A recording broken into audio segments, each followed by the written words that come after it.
So this video is if you believe that you're the exception to being able to recover.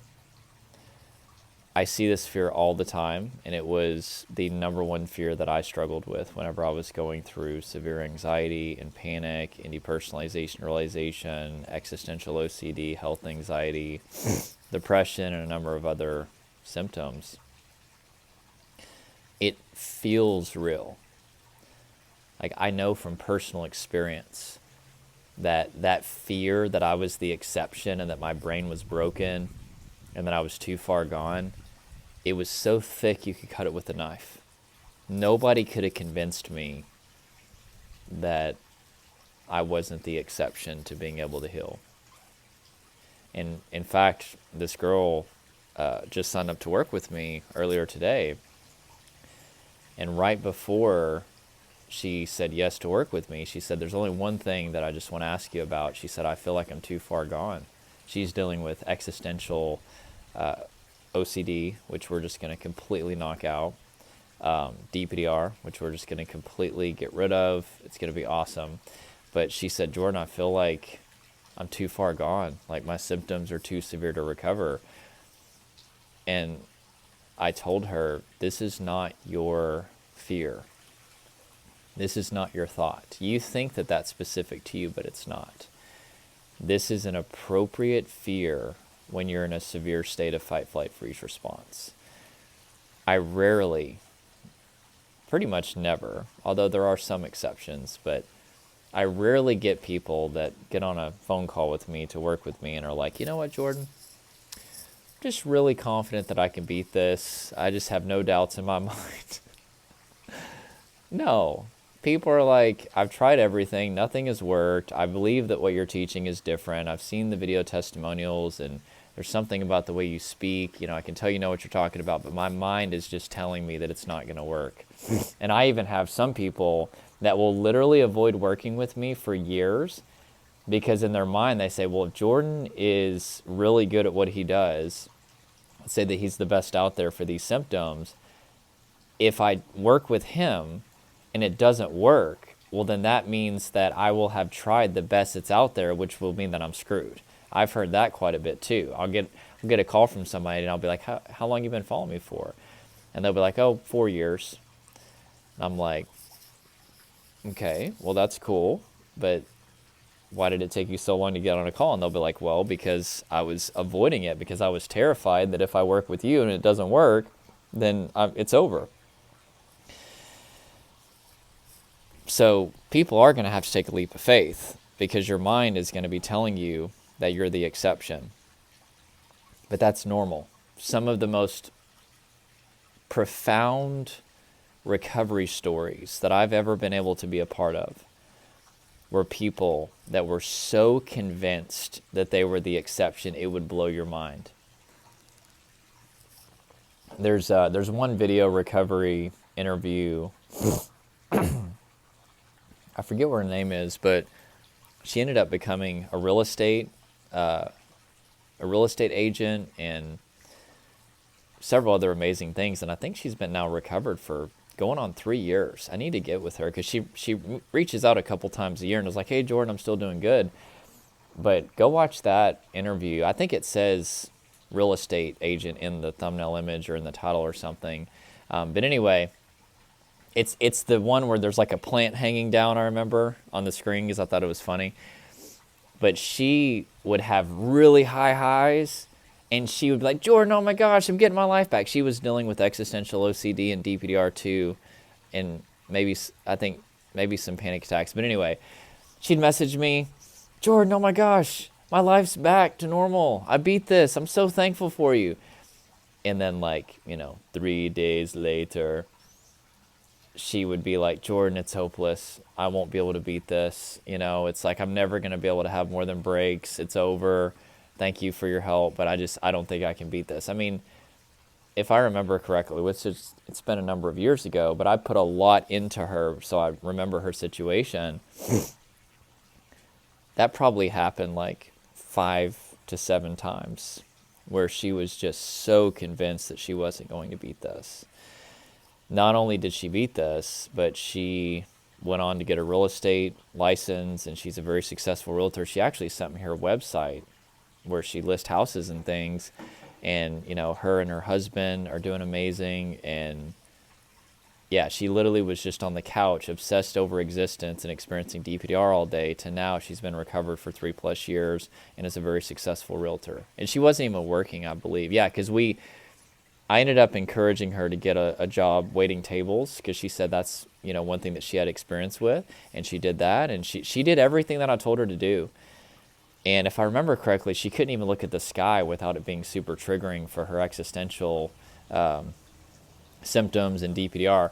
But all that I'm trying to tell you is that's like one of my greatest success stories that I've ever had the opportunity to work with. And yet, at the beginning, whenever she signed up to work with me, and even throughout recovery, she was just convinced that she was the exception. And so it's not your fear. It's just the state that you're in. Your nervous system is so dysregulated that it's shutting off the part of your brain that would allow you to see an end to your suffering. And also, your nervous system is in a state where your thinking brain, your prefrontal cortex, is not online very much. That's logical, critical, creative, and contextual thinking. And so you combine a really anxious, overwhelmed state with not being able to really think clearly, and the parts of your brain that are responsible for you being able to see an end to your suffering are offline. It leads to you feel hopeless. And you couple that with having seen countless comments of people who have been struggling for 5, 10, 15, 20 plus years. And then you couple that with trying all kinds of things, programs and therapists and doctors and all kinds of stuff that just didn't work. The girl that just signed up to work with me, she said, which I want to always give a clarification. I love therapists. Whenever they come to work with me, they're some of my favorite clients. They usually have such a passion to help people. But a lot of them that come to work with me, they're experiencing something called compassion fatigue, which is where if you don't know how to properly self-regulate and you're listening to people's painful experiences, you're around suffering people, it's a form of secondary trauma, and it can really, really affect you. So that's what I do with licensed mental health professionals or doctors that I work with. Anybody who's around a lot of suffering people, like, you're going to have to self-regulate. You're going to have to really, really learn the art of staying in a calm body and keeping your body in a good state. But anyway, one therapist, she said it was more just like venting. She was just kind of talking about her situation, which didn't really help. I think she said she went for 2 months. Then the other therapist, she said, tried to convert her to like her religion or something like that. And so anyway, with that being said, she has, I think she tried a couple different programs as well online, and it was more just kind of acceptance stuff or distraction. So all that I'm saying is this is an experience that I see every single week with people. And I hope that it changes. And there is a movement within the mental health field of licensed mental health professionals getting more tools and more education. Not saying that they're not educated, but I'm saying a lot of them have an antiquated understanding, particularly of trauma, right? Instead of seeing it as a state of nervous system overwhelm, they see it more as like a past event, very standard list of events.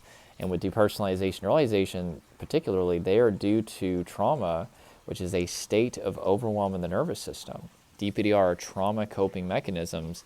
And so anyway, so people show up to their therapist or their doctor, and a lot of times they've never even heard of the symptoms, or maybe they have, but they approach them with modalities and approaches that aren't curative, and people end up just giving up.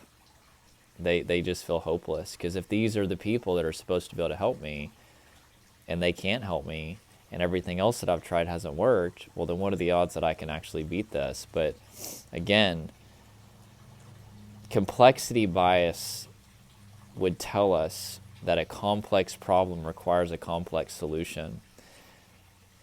But as complex as these symptoms are, and as devastating of an impact that they've had on your life, and I know I dealt with these symptoms for a very long time, and I see the devastation every single day. This is my full-time job.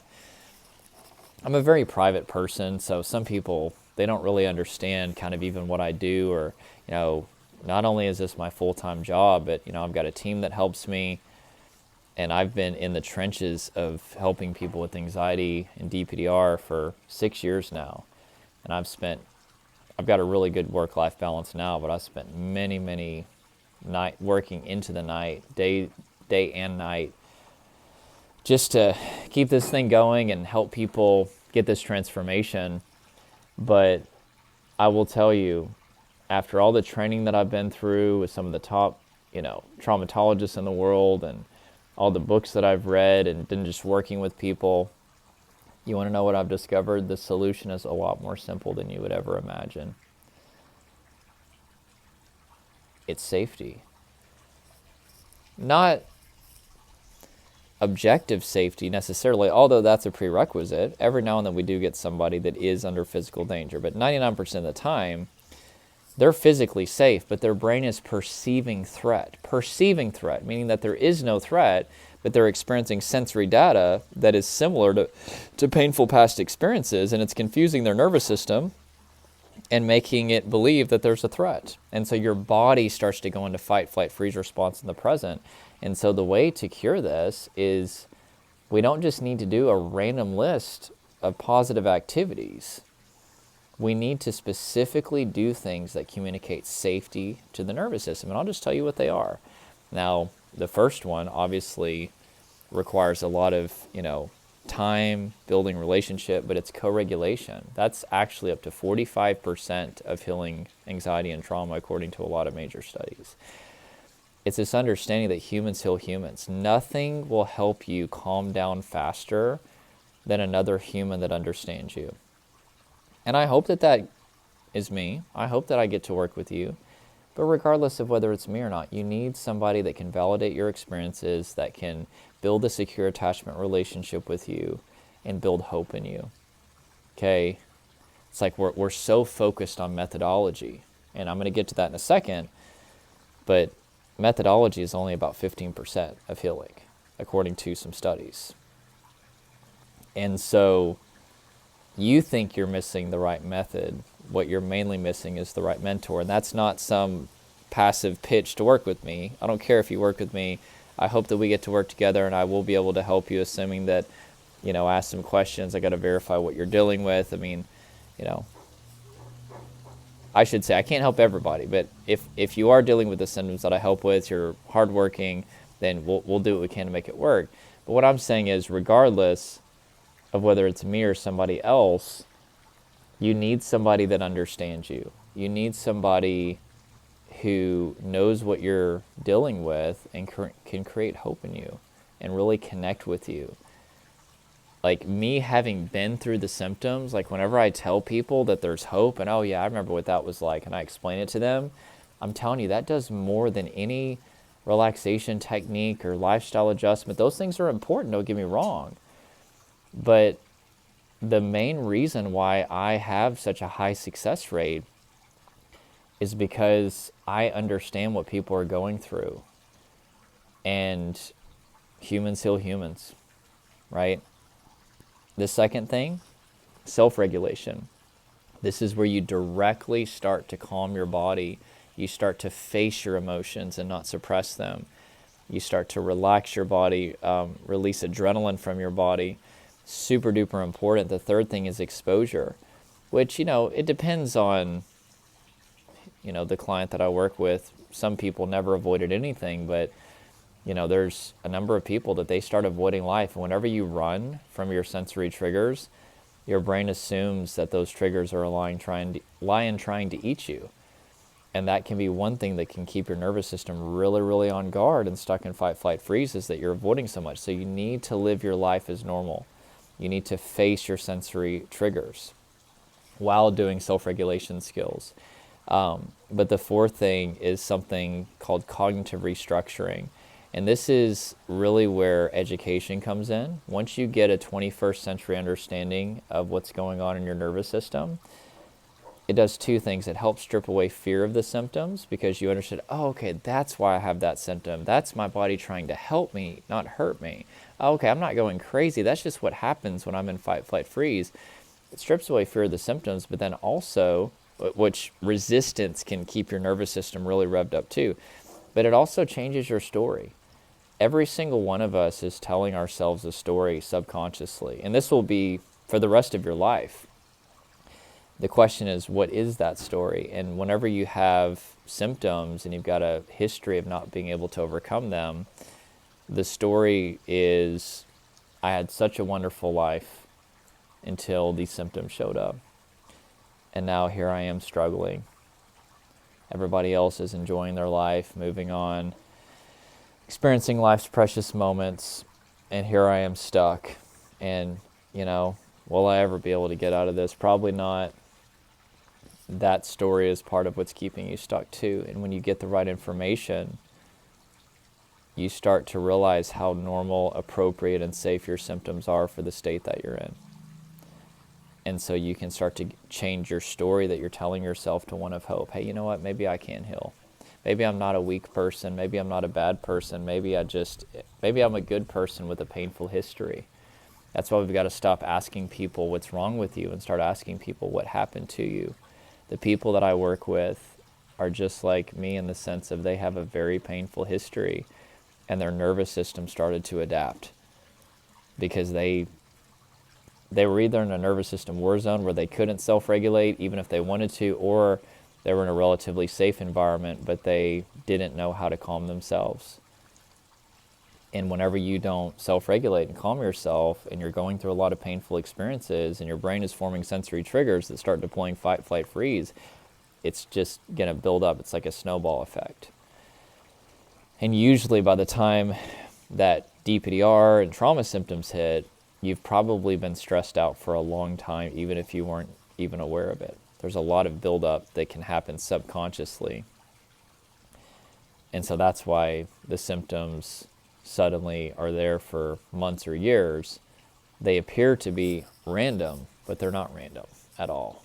This has been a building process for a long time for most people. There are exceptions to that. But for most people, they've got a disproportionately painful history, and it affected them in deeper ways than they even understand. And part of the reason why people don't realize how much buildup is happening is because they're here.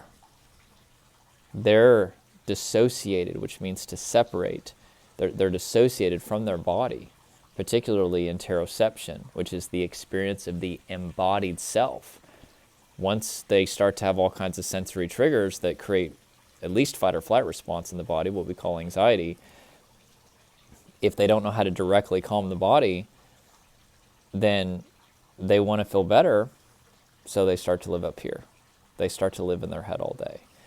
And then, nicotine, alcohol, unhealthy food, this thing or that thing also becomes a way to numb their body. And so they really don't even realize the severity of the state of their body because they've been checked out for usually years. And so that's why one of the first things that I do with my clients is I help them check back into their body. We can't make your body your safe place so you can be present again until we get you back in your body.